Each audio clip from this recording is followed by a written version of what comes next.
Episode 268 of the Morning Skate. Your host, Ked, here, joined by Brownie. We have a lot to talk about today. A lot of things happened in NHL.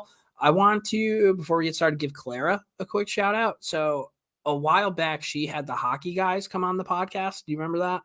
They're the big TikTok guys. So she recorded it, put it on YouTube, and I was checking out her YouTube channel, by the way, which subscribe, do whatever you got to do to that. This thing has 20,000 views. Had no idea. Hockey guys. Had no idea up until a couple years ago. So shout out Claire, crushing it. Yep.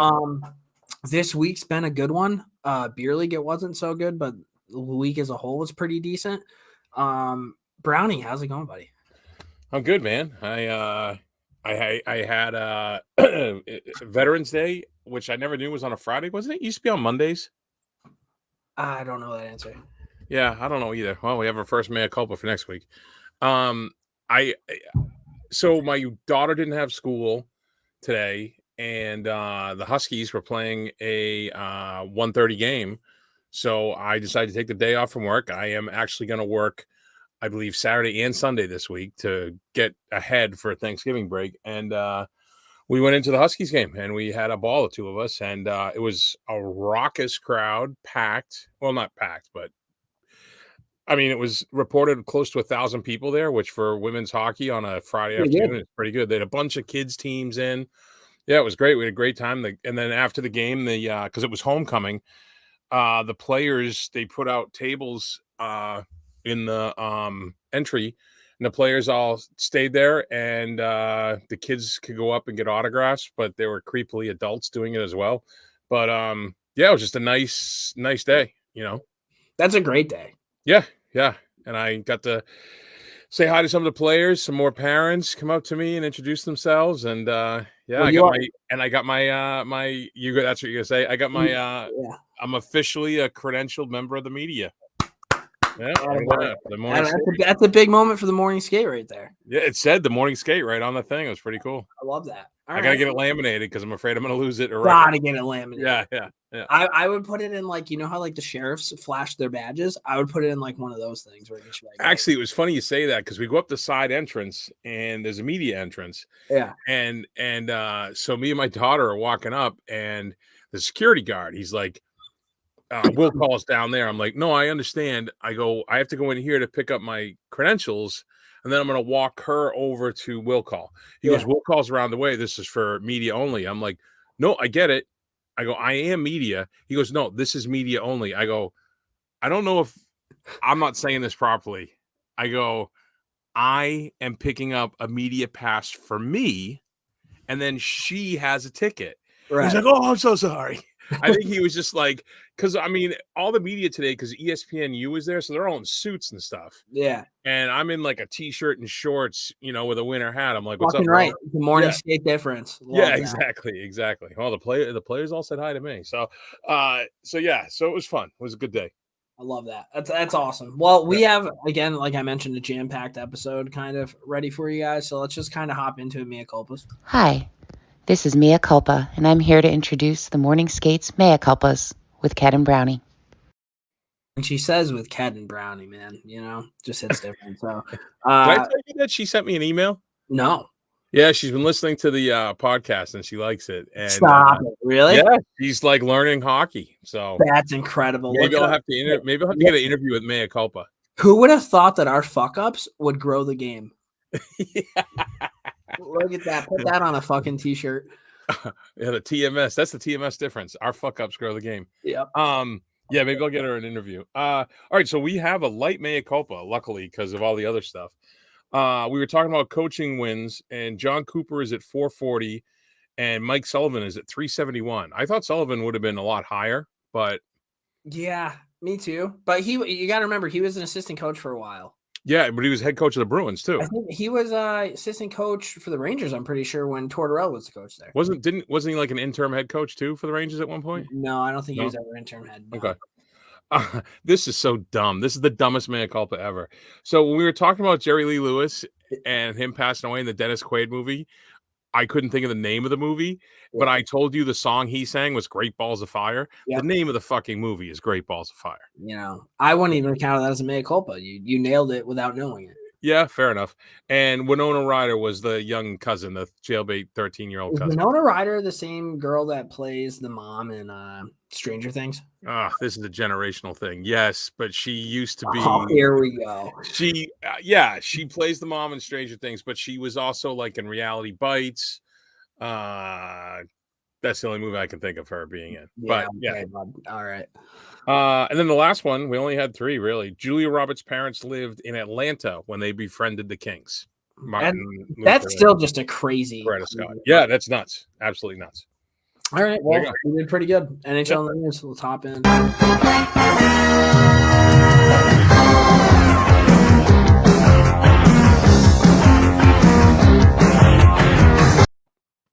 All right, NHL in the news. Let's just get it out of the way. The Boston Bruins, with arguably the dumbest move any sports franchise has ever done in the history of sports. They go and they sign this Mitchell Miller kid. You guys remember he fell down. I think he was supposed to be a first round pick. Coyotes. I think we talked about it on the podcast. Yeah, by all accounts, it seems like he's a pretty shitty human being. Used to bully disabled black kid for years. So obviously nobody wanted to touch him because, like, why would you want to do that? Well, the Boston Bruins, in the best start history of their team, I mean, their original 6, think about how long that's been. They go out and they fucking sign this kid, and I get my only reasoning is they must not have expected backlash. I don't know. Apparently, well, everybody got real mad, and then his agent went on the Cam and Strick podcast, which Brownie and I listened to. I made Brownie listen to it. And the agent pretty much said, "Hey, listen, like he's trying to better himself. They're friendly, blah blah blah. They're messaging back and forth." And then the Hockey Diversity Alliance, is that what it's called? Yep. Comes out with a letter that the kid wrote and pretty much said everything that the agent said was a lie. The victim, sorry. That everything that the agent said was a lie. So it's not only the HDA, the 2 of the groups that he said that Miller was actively working with came out and refuted that. Yeah. So, and Brownie and you and I discussed this offline where quite a bit. I listened to the agent and I drank the Kool-Aid. I was like, well, maybe everybody doesn't know what's really going on. And I guess my belief was that somebody wouldn't go to the media on a podcast like that and just lie. That was my only thing. I couldn't believe that somebody would be that callous and that somebody would be that much of just a dirtbag. Like, I understand that's your job. I totally get that that's your client, whatever it might be. But I never thought in my wildest dreams somebody would just go out and just fucking spew nothing but lies. And that one's on me for believing in humanity. No, don't put that on you. I think you and I talked about this, and I think the agent did his job. Well, he did his job, but I think what he did was he was very careful, and he's a lawyer, so there's a lot of lawyering there. But I think what he did was he learned enough facts to present a case based on the facts that he knew them, and he didn't do the diligence to verify those facts or to dig deeper, which wouldn't have taken a whole lot because I think he knew. I think he just lied. I don't think this was him being smart, because if he was being smart, he would have seen that, oh, hey, we're probably going to get a response from this. That's fair too. I'm going to lie on the Ked and Strick podcast for like an hour, and then all of a sudden, like, nothing's going to come of that. Yeah, I don't know. Yeah, it's pretty crazy. And I mean, maybe he didn't lie. I feel like I should probably say allegedly lie, just because, like, maybe that's what Mitchell told him. I don't really know the specifics. It was just, well, it sounds like everybody took Mitchell Miller at his word, including the Bruins with their meetings. Yeah. So they go and do that, and then they put Bergeron in front of the fucking media. It's a circus. Something to expect. I mean, Pasternak's out there fucking trying to take Ryan Lindgren's head off. You know, it's the Bruins franchise in a whole. I mean, you're a Bruins guy, so I've been talking a lot. Well, no, it was horrible. I wrote a blog on it. You can go find it.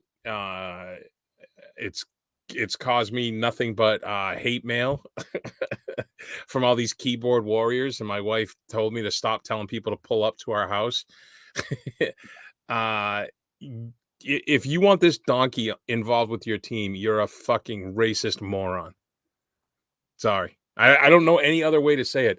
This kid has not shown a scintilla of remorse He hasn't tried to make it better. He's only doing what's mandated by the court at the bare minimum. And if this kid was such a reformed angel, they'd be holding press conferences, him and the agent. Something. Yeah, it's a self-serving thing. His parents are fucking nut jobs. And if you're throwing around the N-word in second grade, you're hearing it at home. So they can all fuck off as far as I'm concerned. That's a fair point. I would like nothing better than to cave this fucking kid's head in myself, to be perfectly honest. So after all of this, yeah, the Bruins are like, oh, hey, never mind. Like, we're going to terminate him. Well, let's back put up for this 1 in second, the rear though. view. They signed this kid on a Friday. They slide the news release out at 3 o'clock on a Friday, which is your classic, like, let's see if we can bury this. Yeah. The Bruins have had won like 7 in a row, I think. And then they go to Toronto. This all hits the fan overnight Friday, all day Saturday.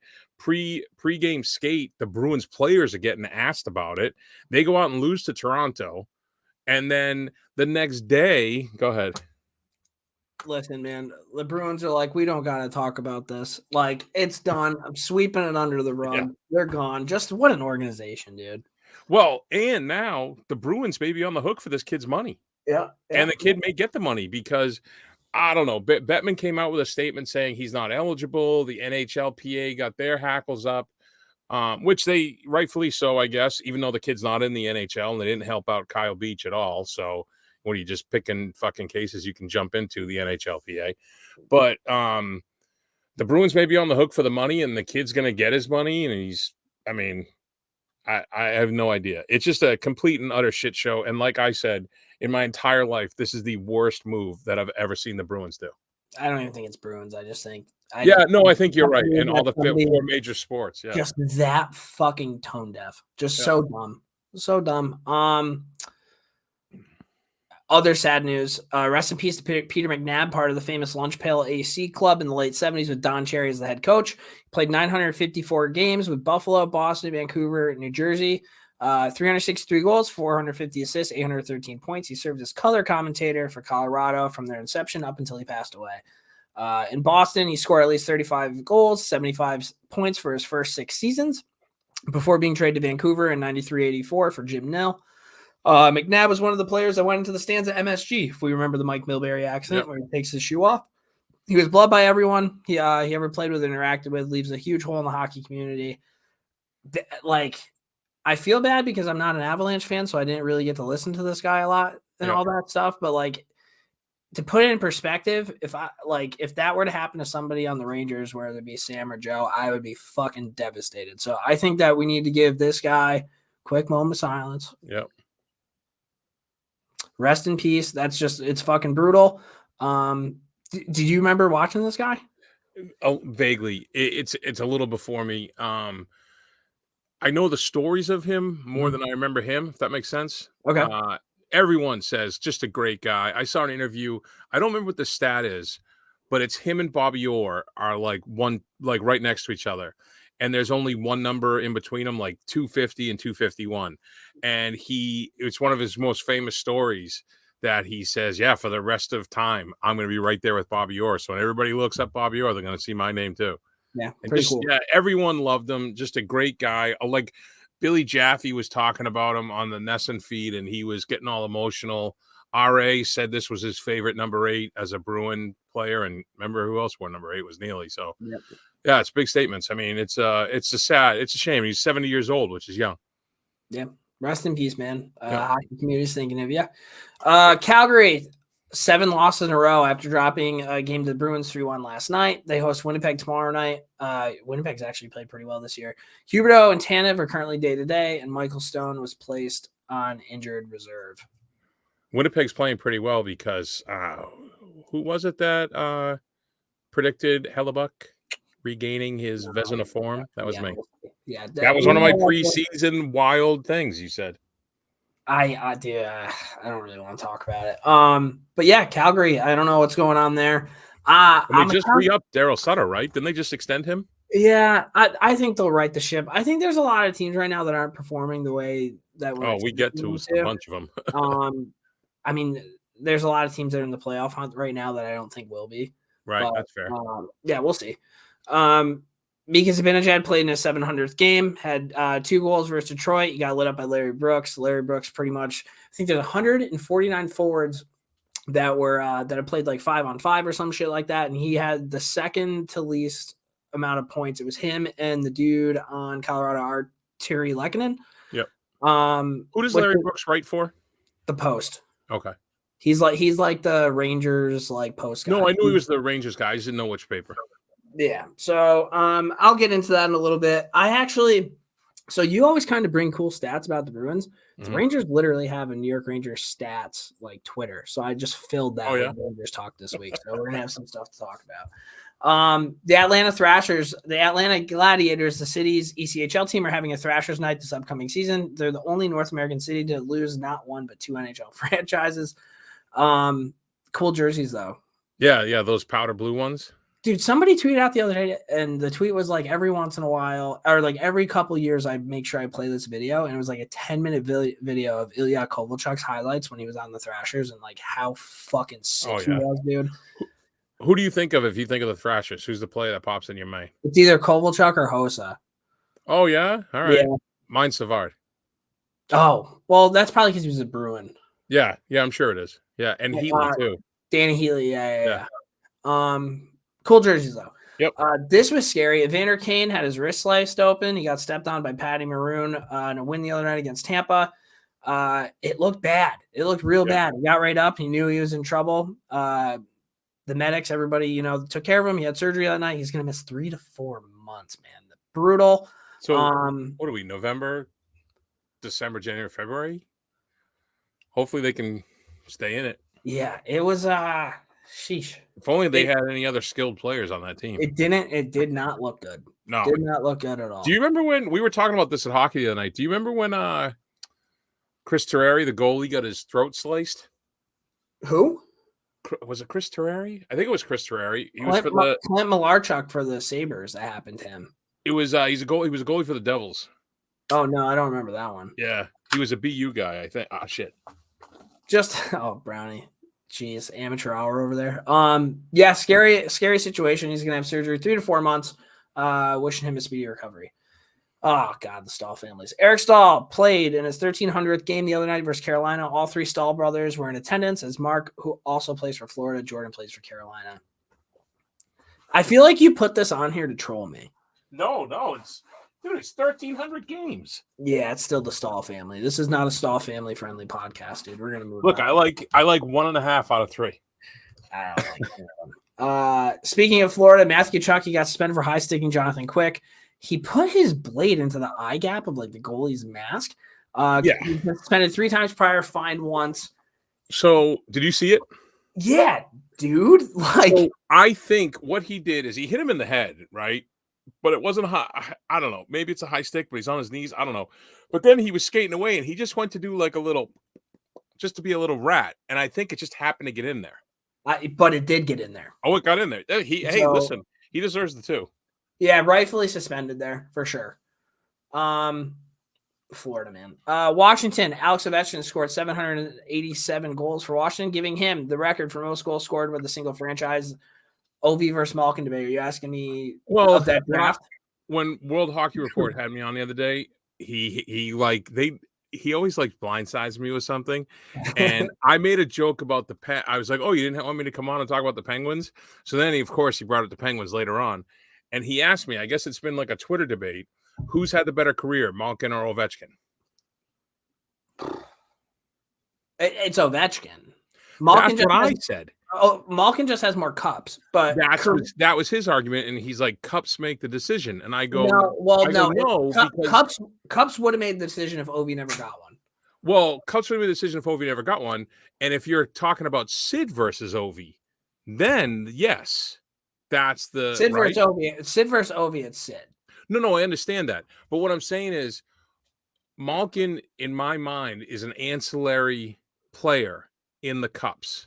Yeah. He's not the guy. No, Ovechkin was the guy. And I was trying to explain that, and he's like, well, Ovechkin had this depth, this depth, this depth. I go, yeah, but Malkin had a generational player on his team. Also, I would just be like, hey, when you think of the Capitals, who do you think of? Ovechkin. Yeah. When you think of the Penguins, who do you think of? Crosby. Yeah, fair. I would give Ovi easily there. Yeah. Wayne I was so Gretzky, worked up over the whole Mitchell Miller thing. I couldn't. Wayne Gretzky stat of the week. Shout out to Ken for getting this thing out. I ended up getting like 800 likes on Instagram. Yeah, nice. Gretzky is the fastest NHL player to reach 1,000 points. He did it in 424 games. The next fastest was also Gretzky. He did the next in his 433 games. Lemieux is third with 513. Shout out to Wheelhouse Hockey. That's insane. That's a nuts stat. This hit was crazy. Josh Anderson suspended 2 games for boarding Alex Pietrangelo. No history. First suspension. This was way worse than what dirty, man. Like this was way worse, don't you think? It kind of reminded me of the Lemieux and Draper hit. It's just that Pietrangelo's head didn't just hit like the board. He's lucky, dude. By about really an inch. Yeah. That could have been fucking huge. And then everybody fucking lost their shit, rightfully so. Yep. Yeah, that was fucking crazy. Also, really quick before I forget, it's not on here. Shout out to Nathan Beaulieu. I don't know if you've noticed, this guy's been fighting everybody this year.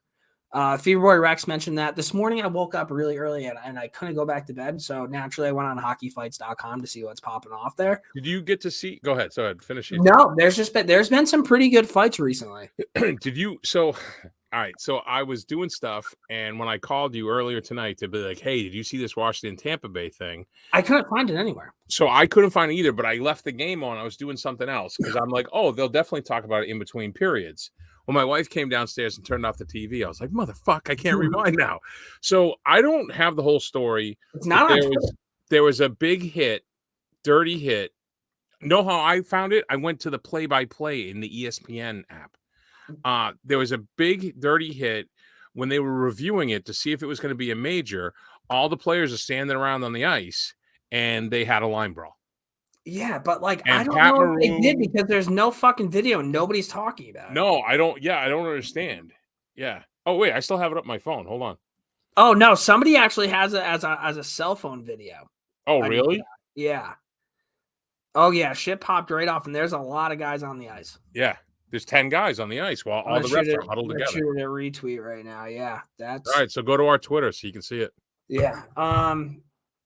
But yeah, Josh Anderson, dirty hit. Yeah, very dirty. Yeah. Okay. Totally unnecessary. And I watched the NHL video. He changed his path to make sure he hit him. He could have, and the puck was a good 6 feet away. Yeah. Yeah. Dirty. Alex Tuck, he was asked why he wears 89. Was it in honor of Mogilny? Alex Mogilny. If you guys get a chance and you're bored and you want to watch something, go on YouTube and search Alex Mogilny documentary. And there's a video. I forget who does it. It might be a TSN thing. And it talks about how he left Russia to come to the States and how sick he was. If you guys get a chance, it's fucking awesome. And then when you're done watching that video, log on to the Hockey Hall of Fame.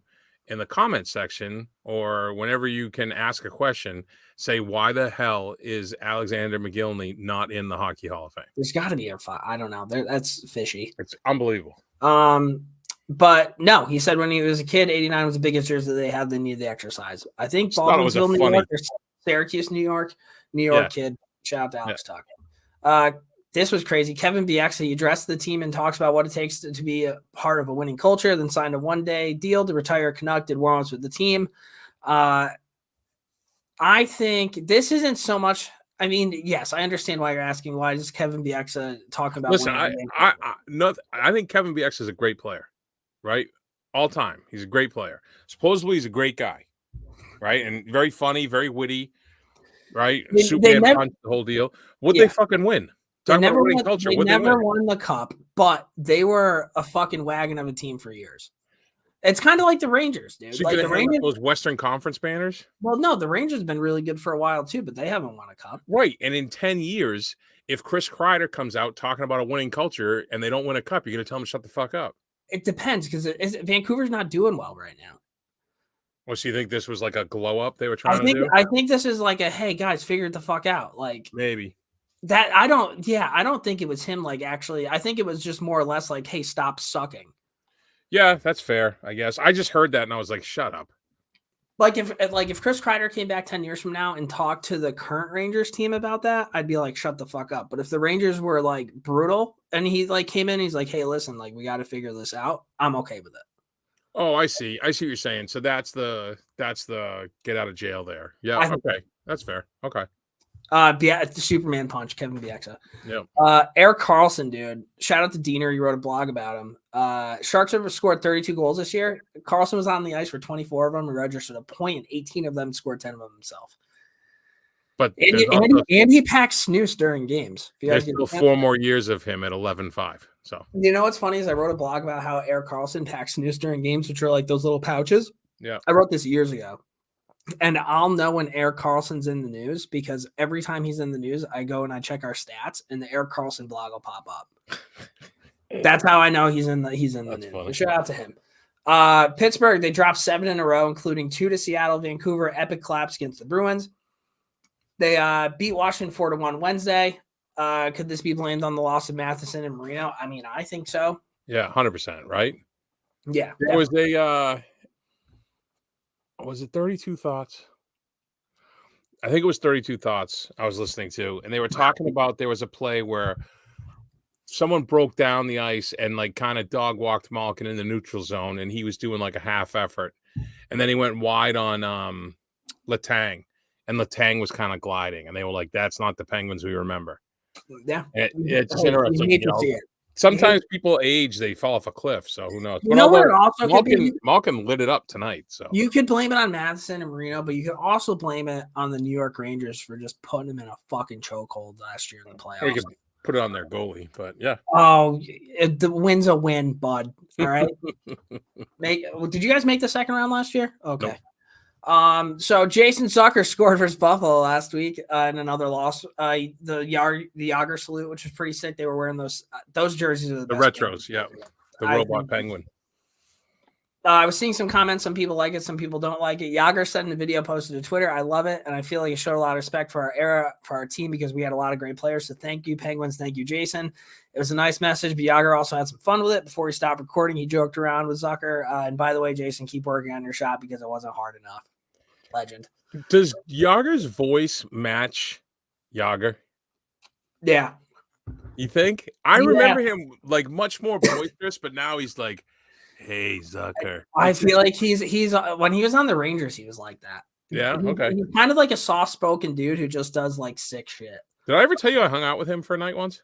No, you did not. Swear to God. Yeah, please tell us the story. So what? I lived in Pittsburgh for a time.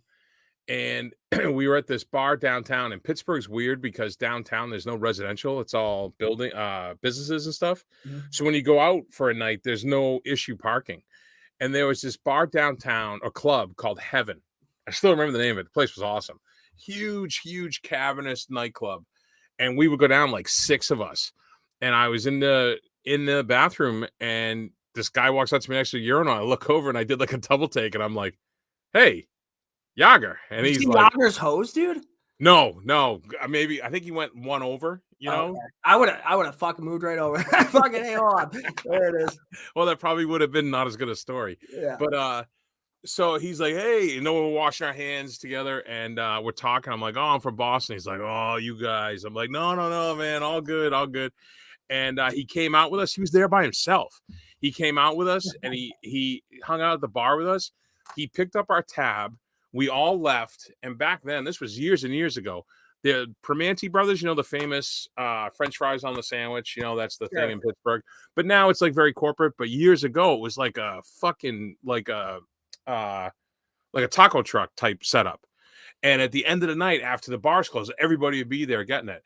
And Yager fucking rolls in with like 3 smokes and got a Primanti's brothers sandwich, and we were all shooting the shit. Yeah, I probably hung out with him for like, I would say like 2.5, 3 hours. I can't believe you never told me that. Yeah, I don't know. Yeah, great guy. Like I said, picked up our tab. Cool.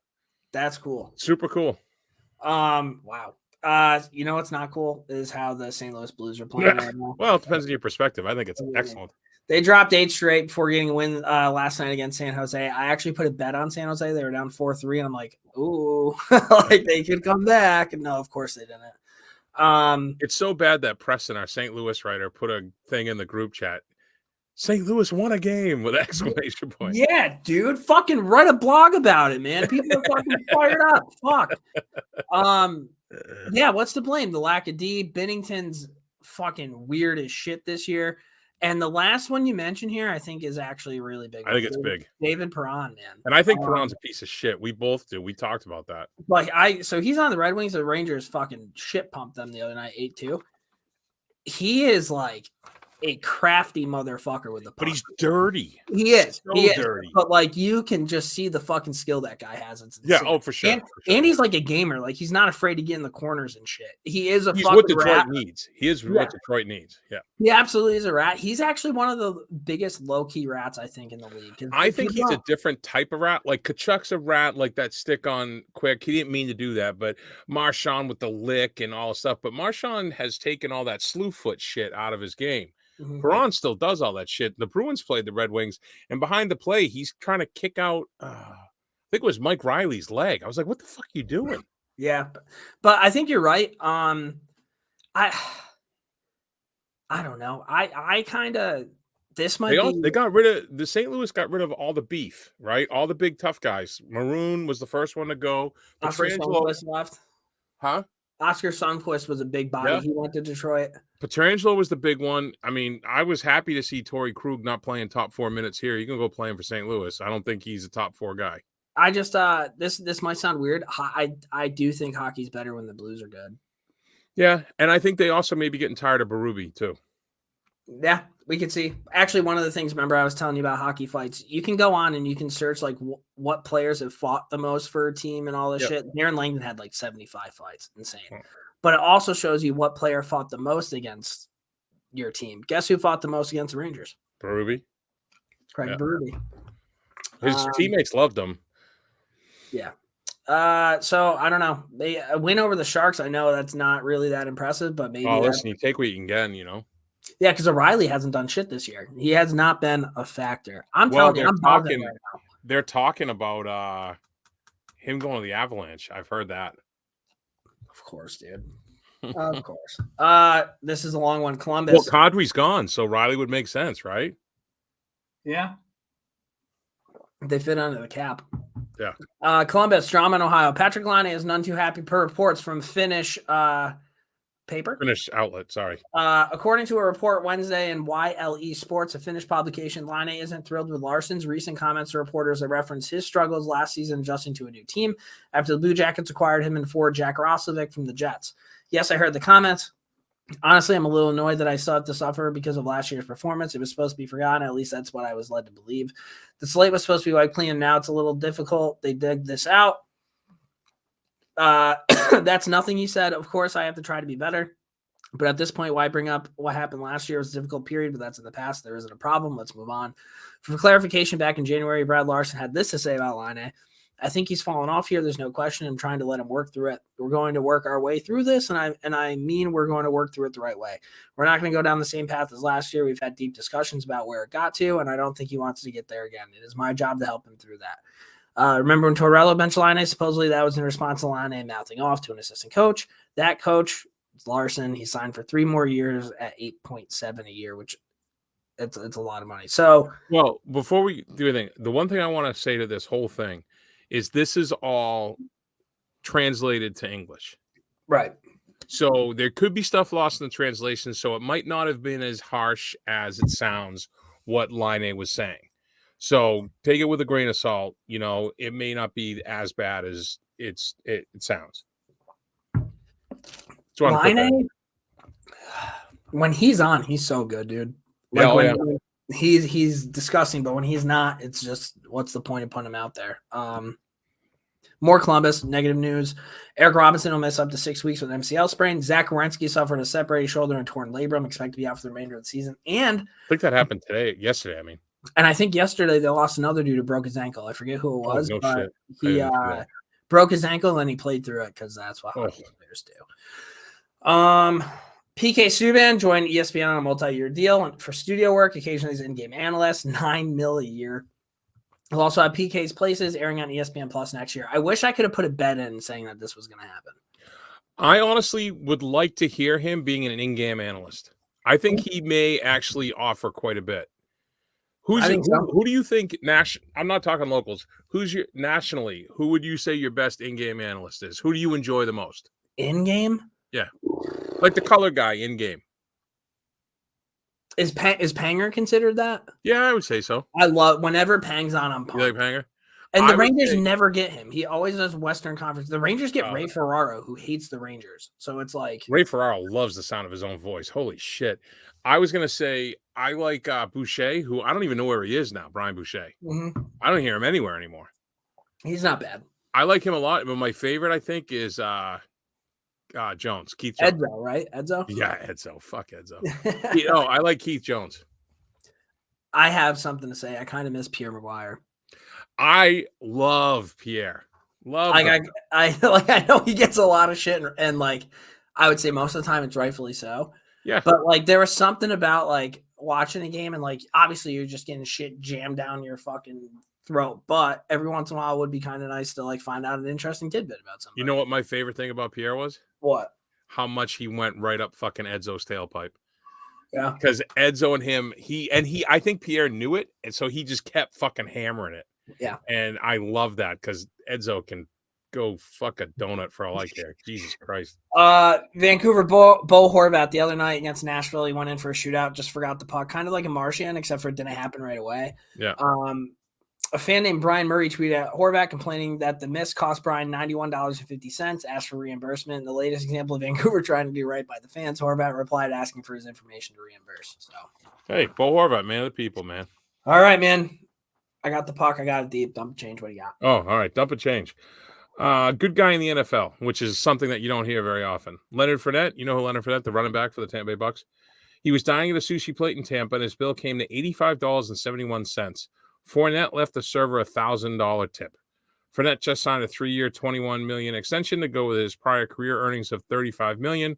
Good to see that kind of story spread the wealth. Yeah, right. Absolutely. Yeah, It means nothing to him, $1,000. Speaking of loaded individuals, Puff Daddy has become a weed mogul. Sean Combs became the largest black-owned and licensed cannabis. He became the owner of the largest black-owned and licensed cannabis company after purchasing the operation from Cresco Labs and Columbia Care, two of the largest cannabis companies in the U.S., for a reported $185 million. The hall consists of 9 retail stores and 3 production facilities in New York, Mass, and Illinois. Some of the goals he listed were, quote, to create new cannabis brands and hire people who have previously been convicted of non-violent marijuana-related crimes. that's really cool. That is awesome. And That Puff, last part if is you'd fucking sweet. Yeah, if you'd like to come on the podcast and talk to it, I'd love to talk to you. And if you could hook a brother up, because some of the ones here in Massachusetts, could you find me Insane in the Membrane, please? Here we go. That'd be great. Oh, I didn't add to this, but I think it was Miss Puerto Rico and Miss Argentina secretly got married. I saw that. Yeah. I mean, Google it. Cheers. Speaking of, if you're looking up stuff on Instagram, you can do this while I'm reading this. Salma Hayek just put out on Instagram 6 photos that it was just like, holy smokes. Talk about still having her fastball. It was like 3 or 4 days ago. Tom Brady is the first NFL quarterback to hit 100,000 career passing yards. It's equal to almost 57 miles of passing. That's crazy. Yes. Did you find it? I'm looking right now. Oh, because I want you to listen to this last one. Oh, yeah. This She looks last one. great. She looks fantastic. There's 6 photos. Yeah, it's crazy. Yeah. So this one's insane. There's a virtual reality game called Sword Art Online based on what looks to be how do you say it? Anime show where a mad scientist type of gamer traps people inside his game, and if they run out of lives in the game, their heads explode and they die. There's some guy named Palmer Luckey, a leader in virtual reality and the founder of Oculus. He created a VR headset for fun, he says, and without the knowledge of his employees, regulators, or investors, that will actually kill the user if they die in the game. Per the New York Post, the device is connected to 3 explosive charge modules above the screen that are aimed at the player's forehead. Should the player die in the game, the microwave emitter would go off, obliterating the human's head. This guy is also the founder of a weapons company, Anduril, that holds multiple government contracts.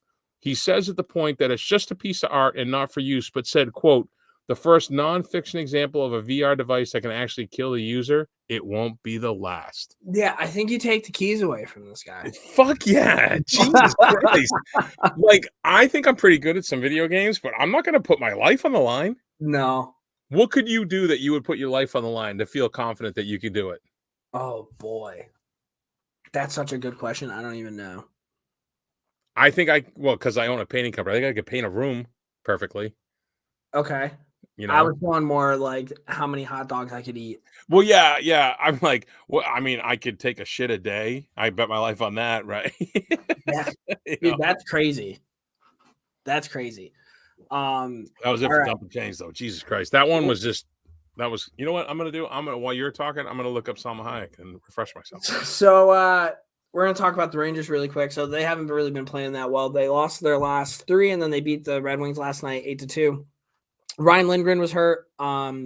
Insane stat though. The Rangers have played 24 games since Lindgren's been on the team, and he's been hurt, right? So he's been out of lineup 24 games. They only won 8 of them. We see, Brownie, we see. And in that time, the goals against was one full goal higher. So Ryan Lindgren super important to the Rangers. On the road this season, the Rangers are 4-2 while ranking tied for 3rd in the NHL in goals per game, 4.17. 5th in shots per game, 36 on the road. Road Warriors. I love to see that. Last night was the first time in Rangers history and 8th time in NHL history that a team had won a game by 6 or more goals after being tied after 2 periods. The last to do so was the LA Kings on March 29th, 1993. Adam Fox recorded his 12th career 3-point game. He had a goal and 2 assists and 2nd of the season. His 12 3-point games since 2019-20 are tied for 5th most among NHL defensemen. Is that good? Probably. You weren't joking about the stats, eh? Yeah, NYR stats info. This is where I found all this shit. All right. Artemi Panarin tallies his 20th point of the season. He has 5 goals and 15 assists in his 15th game. Over the past 20 years, only one other Rangers skater has recorded 20 points in fewer contests, and that was Jágr. 12 games played in 06 and 07, 14 in 05 and 06. And then Shesterkin, 69th career win. Nice. And then one other thing, Jacob Trouba is, Joe Micheletti mentioned that he thought Trouba was hurt. Finally came out. Molly Walker asked Gerard Gallant if there's been any thought to not pushing Trouba, who the Ranger coach said had some nagging injuries. He's a veteran player. He'll tell the trainers what he can do. It's nothing major, but playoff type hockey for him right now. I like her. I think she's a really good reporter. Yeah, and I like the fact that our captain isn't pussying out and he's like, put me fucking in there. So, Yep. Oh, and Libor Hayek played in his 100th Rangers, 100th game in the NHL. I think all of them are with the Rangers. He was. You remember when the Rangers traded McDonough to Tampa? Yes. The reason why JT Miller was in that deal was because the Rangers really were like high on Libor Hayek. Like they highly coveted him. It ain't it. I've never seen a guy take more abuse and be more afraid to play the game of hockey than Libor Hayek. But he's not playing terrible right now. 4th line last night against the Red Wings. It's Sammy Blais, Julian Gauthier, and I'm pretty sure Gaudreau. No, Revo's been out of the lineup for the last 3 or 4 games. To the point where Larry Brooks said you get hurt or scratched? Just scratched. But the Rangers are going to have enough people to play, so they have to figure out who they're going to send down. Julian Gauthier has been playing fucking awesome, so it's kind of between him or Ryan Carpenter. But he also mentioned maybe that the Rangers might think. I don't think Ryan Carpenter clears waivers. Well, he also mentioned that the Rangers, and this is if the Rangers don't think that they don't need Reeves anymore. Like he threw that in the tweet. Like, okay, bud. Who said that? Larry Brooks. Like, okay, bud, we're going to get rid of Ryan Reeves. Yeah. Oh, he's just going for clicks. Yeah. But yeah, and then I've been pretty active on the Rangers Reddit. Just like commenting and shit. It's actually been kind of nice. So I've been on there. I've been putting the blogs on there, which is pretty cool too. So Reddit's a weird spot, right? We've established that. So you can't start your own thread until you become like an active member, and I think that means you need to comment on 10 other posts before you can kind of start doing that. I don't want to. And then, well, no, dude, it's actually not bad. Then you can post blogs. Is that why? Well, I just chip in every once in a while, and then I'll post a blog or I'll ask a question. That's fair enough. No, but I belong to maybe 6. Is it groups? Is that what you call them? I don't know. I don't know anything about Reddit. Chats, whatever it is. So you think. So there was one of them's movies, right? Mm-hmm. Some guy, and it was nice because it wasn't like he got destroyed. Everyone was very kind. He was like, I really enjoy Indiana Jones and the Raiders of the Lost Ark. Can anyone tell me some other cult classic movies I might like? Yeah. And instead of getting destroyed, everybody's like, hey, man, it's not really a cult classic. It was a huge movie at the time. How old are you? And I guess the kid was like 16. So everybody was super kind to him. Yeah. And it was just really, it was funny. It was just funny. I want to ask you about Shesterkin. Have you seen this big push? Ilya better than Igor? No, that's just Ryan Whitney trolling Rangers fans. Oh, is that all it was? That's all that is. Fair That's enough. Ryan Whitney and Biz hating the Rangers because they ruined their poor little Penguins last year. Okay. They hate Rangers. So there you go. All right. I wanted to ask. That's all. Dude. A goalie's better than the goalie that won the Vezina last year. Right. Okay. Cool. I can't even believe you brought that up. I just saw it. I didn't know what it was. It's just fucking stupid. What do you got on the Bruins? This joke of an organization. Yeah, dude. Mitchell Miller. Cool, dude. Speaking of goalies, Linus Ullmark has tied the club record with 9 wins to open the season. He's now tied with Tuukka Rask, Jerry Cheevers, Ross Brooks, and Frank Brimzek as the only other players to do so. He has a chance to break it tomorrow night. Don't think I've been more wrong about a guy. Well, you know what's funny? I got into a conversation. We had hockey tonight. We were all talking, having a couple of beers afterwards, and so Linus Ullmark played for Buffalo, where he was the number 1, but they sucked. That was also right. Right. It was awful. So he came here to Boston. It was a new city, new system. It's a lot, right? I don't think his family was here for the first bit of it, and then they had that whole like ridiculous drama because it was him, Swayman, and Tuukka. Remember, Tuukka came back and he got hurt. So I don't think he ever got his feet under him.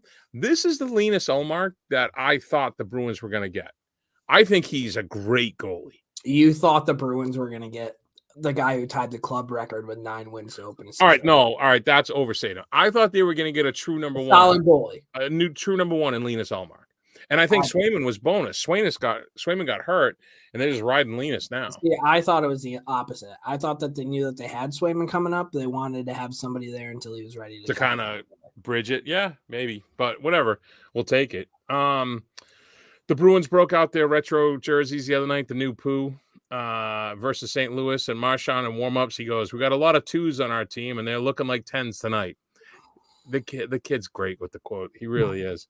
He also hit 800 career points in a penalty shot versus Toronto. That was the lone bright spot in that game last Saturday. And he also deked Samsonov so hard that he bit on the deke and got hurt and had to leave the game. When did you know that Marchand was like legit? 2011. What year did he come in the league? He's 14 years, I think. So this is what, 2022? So it took a couple of years for you to be like, wow, this kid's fucking. It probably took more. It probably took less, but I remember in 2011 he was moving up through 4th line, 3rd line. You know what I mean? I think around that time. Yeah. And when he went out, everything he did in that playoffs, when like he submarine guys, speed bagging one of the Sedins, was like, this fucking guy. You know what I mean? Awesome. Yeah. I have a T-shirt, I think, or I used to. I don't know if I still do. It says Marchand, and it says down below, because I felt like it. And that was his quote, asked him why he punched Sedin in the face, which was great. Bright Lights, Chucky Bright Lights, back in action last night. Charlie McAvoy made his season debut 2 or 3 weeks earlier than expected, scored the game-winning goal, played over 19 minutes, good for 3rd in the D-Corps besides Lindholm and Cliffy. Looked good, threw some big hits. Jack was great on the broadcast because he's like, he chased someone down and threw a hip check, and Jack was like, there was nothing wrong with his legs, because it was his shoulder. Yeah. But in McAvoy's absence, I think what's happened with the Bruins is Lindholm has really elevated his game. He's a perfect fit for Montgomery's system with the up and let's go, right? Lindholm's logging like 25 minutes a game, and Connor Clifton has been paired with him. And Cliffy's playing the best hockey of his career. So it's been Lindholm and Clifton last night, McAvoy and Grzelcyk, and then the third pair was Zaboral and Carlo. Not bad. Pretty solid. Is that with everybody healthy? No, Forbert's out. Okay. And Riley has cleared waivers, so he's down in Providence. Yep. So they don't have to worry about that. And last night they broke out excuse me, they broke out 5 forwards for the power play, first group a few times versus Calgary. I think that's because Calgary's not a shorthanded threat. Yeah. There was a lot of different looks. They really were snapping the puck around, and they had Pastrnak all over the place. But when Pastrnak is the top of the umbrella, it's terrifying. Yeah. It is terrifying. Yeah, but at least he's a forward when Trouba's the top of the umbrella on power play too. I hate every second of it. Trouba's not that fat. Why do they have Ked Miller out there? They should have Trouba should not be on the ice because they give him the puck and he doesn't even think about passing it. Like he's gonna fucking just hammer that puck. So it's Fox on power play 1. Yeah, it's Fox, Zibanejad, Panarin, Trocheck, and Kreider, and then it's Lafreniere, Hedl, Capo, I think Kravtsov, and Trouba. Oh, I'd put Miller out there. Having Trouba back there is not good. Yeah. Not good for anybody. Actually, you know who's been looking good on the power play is Foligno, believe it or not. Speed bagging Kevin Rooney, dude. Yeah, and he beat up Kevin Rooney. So there you go. There's the Bruins. Bruins looking good. I forget who they have tomorrow night, actually. Off the top of my head, I can't remember. Rangers got the Preds. So beer league roundup time. Do you want to go first? Or you want me to go first? I'll go first. Oh, they got the Sabres tomorrow at Buffalo. Quick trip to Buffalo. Good game. Yeah, it's not in here. Speaking of Buffalo, the Vegas Golden Knights went back to Buffalo, and Captain Jack Eichel scored a hat trick, his 3rd career hat trick. All 3 of his hat tricks have been in that same building. The 3rd was an empty netter with about 10 seconds left in the game, and it looked like fans had like gold helmets that they were giving because they were throwing them on the ice, and he gave the old wave to the fans. Yeah, so, love that. Yeah, hey, maybe let him get the surgery next time. What do you have? You want me to go first, beer league? Yeah, go for it. So we had a beer league game last night, 2 nights ago. I don't know what it was 4 or 5, nothing, whatever. The guy who was playing goalie for the other team, I got there late, and then I forgot my shin pads. So it's like a double whammy. But this one rink has an extensive lost and found. And I went into the lost and found a pair of, I think they're youths, but I wear short ones. I got short legs. Yeah. These are so much better than my knee pads, so I'm keeping them. So I missed warm-ups, and I'm sitting on the bench, and I'm like, is that fucking Bobby? And I'm asking some of the guys, like, do you know the goalie on the team? And it's a guy I used to play with. He was a forward. We played on the same line quite a bit. Mm-hmm. And he was a righty, and he would play the right wing, and he had this snap drag shot, and he would go far corner, and he never fucking missed. So we're out there playing, and I was playing D, but at one point I carried the puck. I think I did a give and go, and I crashed the net, and I'm like, what's up, motherfucker? And he's like, I was waiting for you to show up in my crease. And the ref was like blowing the whistle, and then we were laughing. He's like, oh, all right. So late in the game, I don't know if it was the 2nd or 3rd period, my D partner took a shot, and I don't know how it bounced out, but it bounced all the way up to me on the left point. So I walked down the left wing wall, and at the circle I came in, and I'm lefty. I went far side over his shoulder, and I dotted it. It was probably one of my best goals of my life. Even like I don't think I get that shot on net with no goalie in it. Right. And so he's laughing at me, the goalie. And after the game, through the handshake line, we stopped and shooting the shit. And his dad was there. So his dad used to come to all our games and give us shit about stuff we were doing wrong. And I was talking to him after the game, and I go, that was your shot. He goes, oh, as soon as you scored it, I was like, motherfucker, shot my own shot against me. Shout out to Bobby. He did something at work and fucked up his shoulder, so he can't shoot anymore. So he's like, oh, I don't want to stop playing. So he started playing goalie. He hasn't played since he was a kid. He's been playing. He plays some goalie in roller hockey, but now he's playing that. So good to see Bobby. Yeah, good to see Bobby and better score on him. I had the exact opposite happen to me at beer league. We got fucking pumped, dude, like 9-2. It was one of those games where just like quite literally nothing went right. I think I had the puck on my stick for maybe 4 seconds the whole game. Nobody made a crisp pass. It was awful. They won every race to every puck. Like it was one of those where you get out of it and you're like, fuck, dude, should I even play this sport anymore? Like it was bad.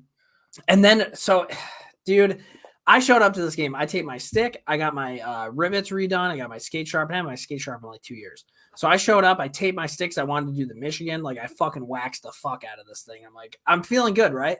We get there, we walk into a fucking jam-packed locker room. It was awful. Getting changed, I accidentally stepped on my shorts, I had my phone in it, cracked my phone screen. Oh, Jesus. And then when I got my skate sharpened, and like when you do rivets, you have to pull the thing out to do them all. And I completely forgot, like, oh, he didn't relace the fucking skate. So then I'm fucking rushing to get back on the ice. So, dude, I was such a mental midget on the bench. I was so pissed about my phone. And then we just got waxed. So I'm hoping this coming week will be better. We will see. But yeah, that's pretty much. Oh yeah, and then there's like this one ref, dude. He's calling penalties, like, just so unnecessary. Like, I guess they're kind of a little bit, but like, dude, just let them play. Like, it's nothing egregious, like anything like that. Just ticky-tack show shit. He's the type of dude that, like, because I reffed a few years ago, and when you ref, like, they want you to move up. They're not okay with you just kind of like being a ref and making $40 and not really giving a shit. Like, they want you to actually care and like give a shit. This is the dude that makes those refs not want to be that type of ref. Like, this guy puts his whistle in a fucking manger every night before he goes to sleep. Like, it's fucking insane. And then, like, there was one egregious call that he should have called on me. I got hooked to the point where, like, I almost fell down. I was like, what the fuck? No call after he's calling like this ticky-tack-toe type shit. It was. Were you yelling at him earlier? No, I yelled at him then, though, because normally I'm pretty good with refs. I'm like, what's going on, man? And then his partner, dude, just this miserable, grumpy fucking kid, man, like a younger guy. And you just tell he didn't really want to be there. And we had a center ice face off. They dropped the puck, and like I went to go forward and go by, and our helmets hit. And I look up and I'm like, oh shit, my bad, man. And he was such a dick. He's like, ugh. So I went from concern and like apologizing to like, I just stopped playing, went up to him like, do you really think I fucking did that on purpose? Like, are you fucking kidding me?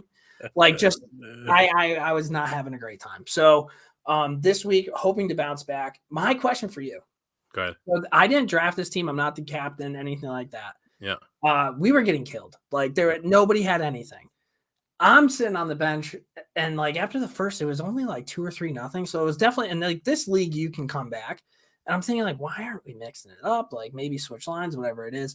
We didn't do any of that. So my question for you is, would it be rude to like go up to the guy and be like, hey, maybe we should like, because like if it was my team, I would have switched shit up. Well, it's a tricky thing, right? So I'm new on this team. This is my second year. So this year I've said stuff.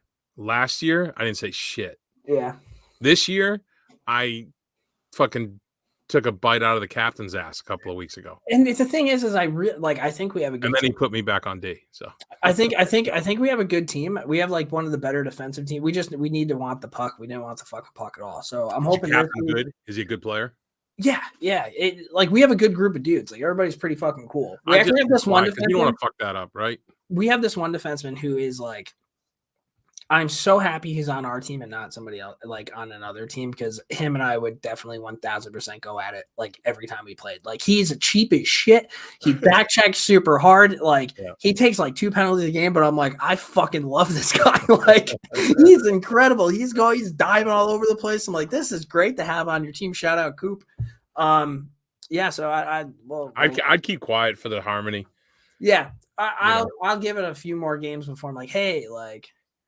You gotta just be like, pull him aside, you know? Yeah, no, not in front of everybody. Yeah, and I text him occasionally because I was like, hey, because my buddy Steve plays defense. So you're working him like a Reddit thread. You're texting him occasionally so you can then post. Well, my buddy Steve joined the league, and like the deal was him and I had to be drafted together. So we were drafted together, and Steve plays defense, never ever plays forward. And like, he gets every puck. Like he's a solid defenseman, and nobody was skating. And I'm like, dude, if you were skating, we would have gotten pucks, and like we would have like. So I'm like, would you play forward? And he's like, yeah, I would absolutely play forward. So like on the drive home, I'm like, hey, just so you know, Steve said that he'd be down to play forward if you want to put him on. Because like one of the guys in my line, he normally plays defense. So I'm like, why don't I maybe switch that up? Yeah. I don't know, but that's what we got. Dom Moore. Wait, before we go further, just a quick couple of shout outs. Maude Pauline LaBelle, I think I finally said her name right. She got the Hockey East Defender of the Week, and Maureen Murphy was the Hockey Ace Player of the Week. Maureen Murphy. So listen to this. NU, the game we went today, they beat BC 4-0. They're one of their top line wingers, Maureen Murphy. She's at the USA Development, and Pauline LaBelle's partner, Megan Carter. Both of them are out of the game. Megan Carter, it's it was a scheduled time off, so she doesn't get worn down. And they still whooped BC 4-0.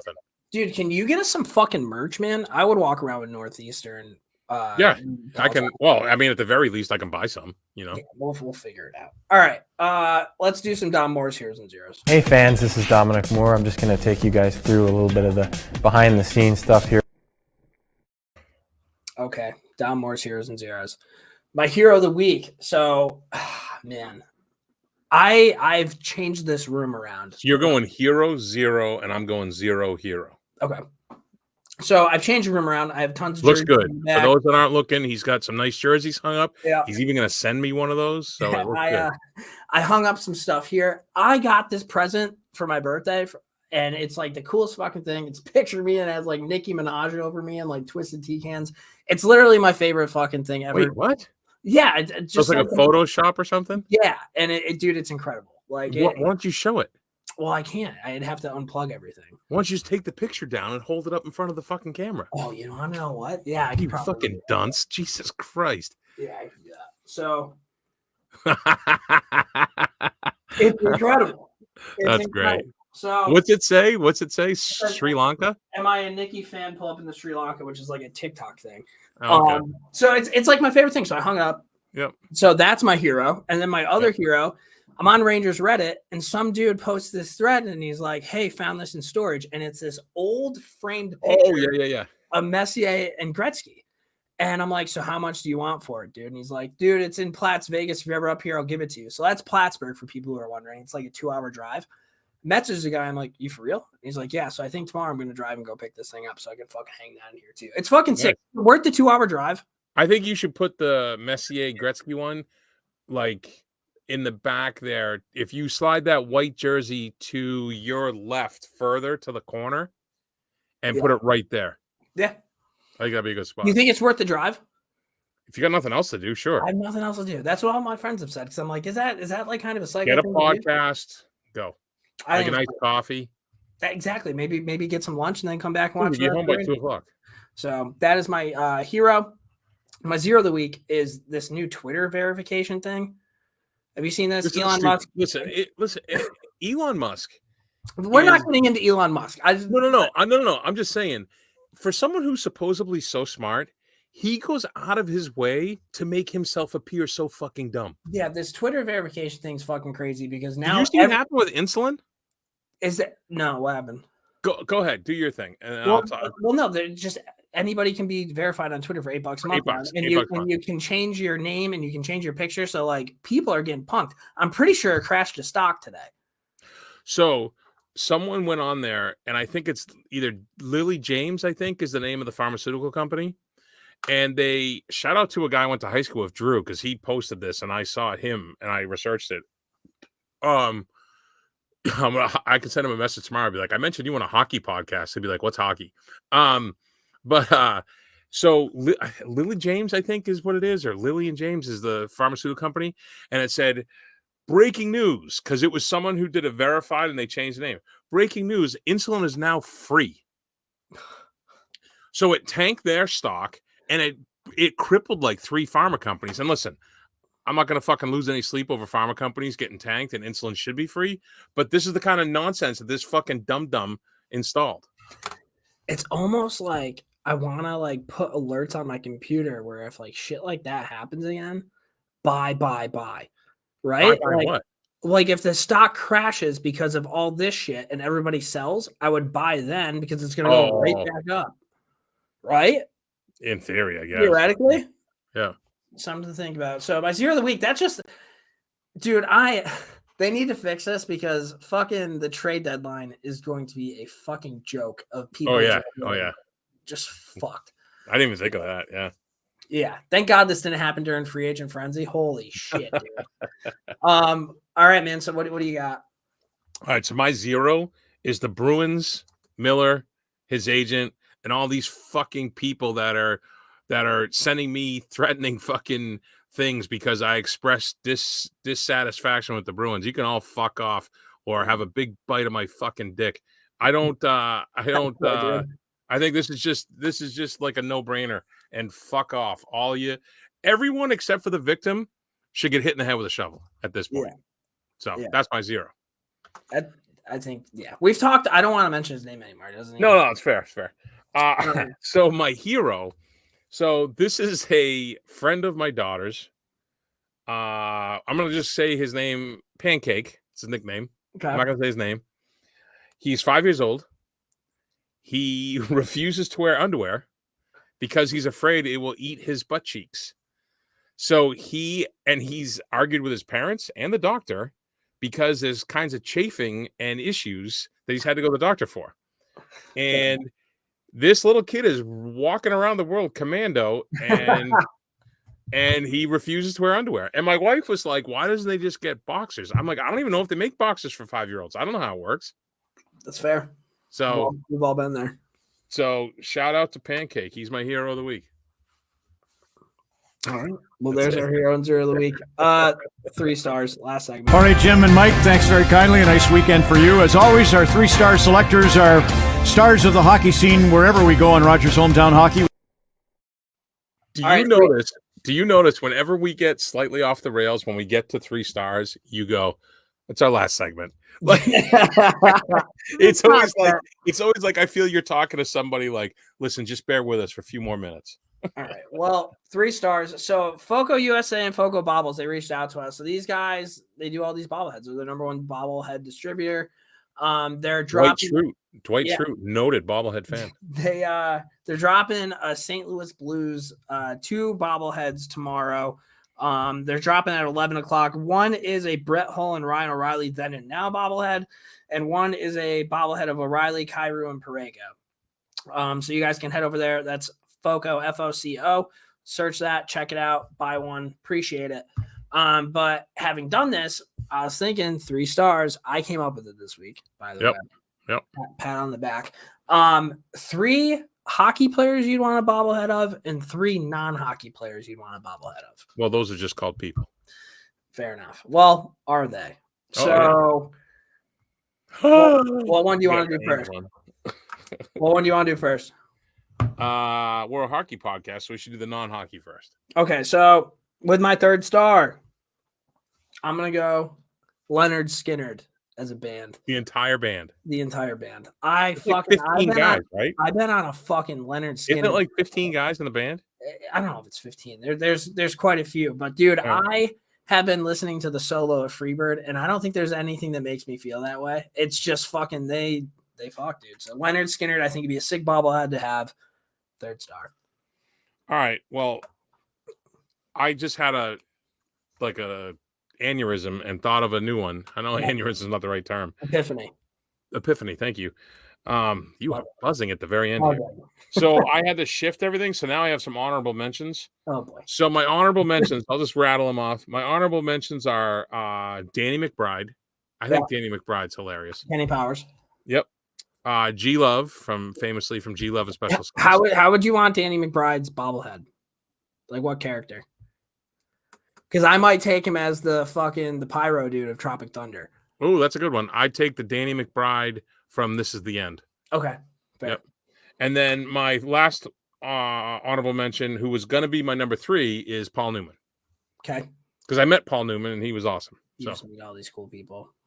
Oh, dude, I'm older than you, and I've lived It's fucking cool, dude. I wish I got to party with Yager, dude.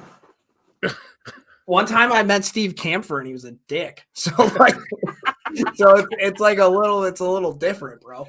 So when I met Paul Newman, that we were filming a movie up in Maine, and I happened to be working there, and I knew he was around, so I was kind of looking out for him. And he comes walking around the corner, and I was right there, and it was just me and him. He had a coffee. He was on his way to set, and I go, "Hey!" He looks over. He's like, "Hey, how you doing?" I go, "Man, I loved you in Slapshot, but what have you been doing since?" And he fucking burst out laughing, and I talked to him for like 10 or 15 minutes. Of course you did. He told me all these stories about, just a great fucking guy. So there you go. All right. Who's your 3rd star? Oh, it was Paul Newman, or was that? No. I had to move him. So my 3rd star is the Three Stooges. That's a good one. That's a classic. Yep. All 3 of them. Mo, Larry, and Curly. And if I had to pick another, it would be Shemp as a smaller one behind them, because I did like Shemp. My 2nd star is a Twisted Tea Can bobblehead. I'm going off the board, not a person. No, that's good. Like a twisted tea can. I was trying to be creative with these responses. Mhm. You'll see it in the Rangers one too, or the hockey one. But yeah, twisted tea can. I would fucking All right. love that. My number 2 is Prince. Interesting pick. Okay. I love Prince. Would you want Prince or would you want like a Dave Chappelle dressed as Prince? I'd want Prince. Okay. I would take a Dave Chappelle one dressed as Prince. That'd be funny, but I would take Prince. Okay. And then my number 1 star, Chris Farley, dude. Oh, that's a good one. As a living in a van down by the river. You wouldn't have him as the Chippendales guy? Oh, that would be fucking funny. Every time he bobbled, he went like this. Yeah. I don't hate that. Yeah. Or even Tommy Boy's a good one. Tommy Boy. Yeah. Yeah. So, all right. Those are my so my number 1 star, because you said, when I said something and you said, oh, it doesn't have to be a person with your twisted tea, made me shift everything. My number 1 star, can you see my phone? It's a dog? Yeah, that was my old boxer. Oh, that would be cool, dude. So that's my number 1. My number 1 star. Can you get like custom bobbleheads done? Probably not. Not for Probably, you probably can. I'm sure. Actually, you can do everything. I'm sure you can. Probably not for a reasonable price, though. Oh, probably not. No. So my number 1 star is my old boxer Buckus, who I had him for 12 years. Great dog. Good fucking answer, dude. If I could get Stevie as a bobblehead, I'd fucking lose it. I would get him if I could get him as a bottle dog, a bobble dog. If bobble dog, did we just think of something? Get on the phone. Well, they have like those little bobble dogs that you can put on if your I car. could get Buckus as one of those, I'd put him on the dashboard of my truck. Yeah. All right. There So that's non-hockey. Now we're gonna go to hockey. My 3rd star hockey-wise, I'm going with the Zuccarello, Pouliot, Derek Brassard line, Rangers 3rd line when they were nasty. And that 3rd line was so much fucking fun to watch. So that would be, I would fucking love that bobblehead. That'd be my 3rd number 3 star. So my number 3 star was going to be Bobby Carpenter, but I interviewed him. So now I kind of know him. Like I could text him. So I feel like he's now an honorable mention. Okay. So my number 3, Wendell Clark. Oh, that would be a good one. That'd be a classic. That's a really good one. Wendell Clark. My number 2, I interviewed him, and I'm staying with him. Mike Ruzioni, number 2. That's a good one. That's a good one. That would be sick. That would be a good one. Well, I'm surprised you didn't say the 1980 U.S. team. I'd be fucking this big, dude. Or you could have a whole bunch of them. Could. That would also be pretty fucking cool. All right. So my number 2, Patrice Bergeron. Perfect human. Obviously. And his bobblehead would have probably a partially collapsed lung and a broken nose. That's cool. My number 1 star, Skank Martin from Mystery Alaska. Wait a minute. Why isn't that non-hockey, though? Because he's hockey.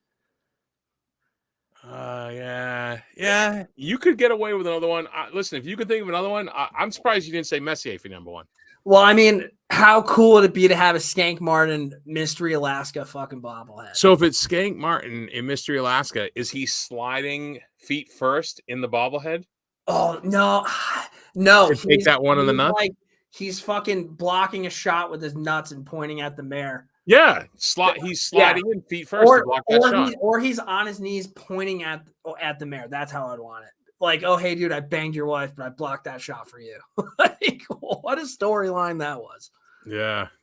Incredible movie. Guys, if you've never seen Mystery Alaska, you need to. So I used to play hockey with this guy, Stevie, who's awesome. And we'd be in between periods, like we'd be losing. And I'd be like, Stevie was skating the river. Someone would always say it. That's awesome. What's your number 1? My number 1 is no fucking surprise if you've listened to the podcast before. Oh, yeah. Jerome, the man himself, Iginla, would be my number 1 ball. And I'm sure there is a Jerome Iginla bobblehead out there that I probably could get. You definitely could. But yeah, that Skank Martin one's good. Paul Newman from Slapshot's a good one. Oh, look at Dunlop, dude. Hell yeah. The koozie. My Charleston Chiefs. Well, guys, thank you for tuning in to the old pod. Also, head on a swivel. We're gonna be coming out with a Black Friday blog. Just kind of want to mention that, have you guys start, looking back and forth for it. We're gonna be contacting hockey companies trying to get some promo codes to you guys. It's gonna be like a hockey players fans guide to Black Friday deals or some shit like that. So heads up for that. Something that rolls off the tongue just like that. November, donate money. We're Please up to donate. 1,000 plus. We're a fifth of the way to our goal. Not a big deal. I think that's all I got. Do you have anything else? No, we have the Bruins are playing. The Bruins have I think they play Tuesday. They play Saturday, Tuesday, and then Northeastern also plays Tuesday. So a lot of hockey going on Tuesday and tomorrow, Northeastern. So I love hockey. Yeah, and we're gonna try to get another one out before Thanksgiving next week. Yep. And then hopefully we get one. I think our tentative schedule is Tuesday night before Thanksgiving, so you can listen to it the day before Thanksgiving, or while you're sitting around with your family, because nothing brings the family together like listening to two idiots talk about hockey. One idiot and me. So thanks for tuning in, Brownie. As always, God bless you, Jerome McGinley, you and your bobblehead, wherever you are, rocking away. We'll catch you guys next week.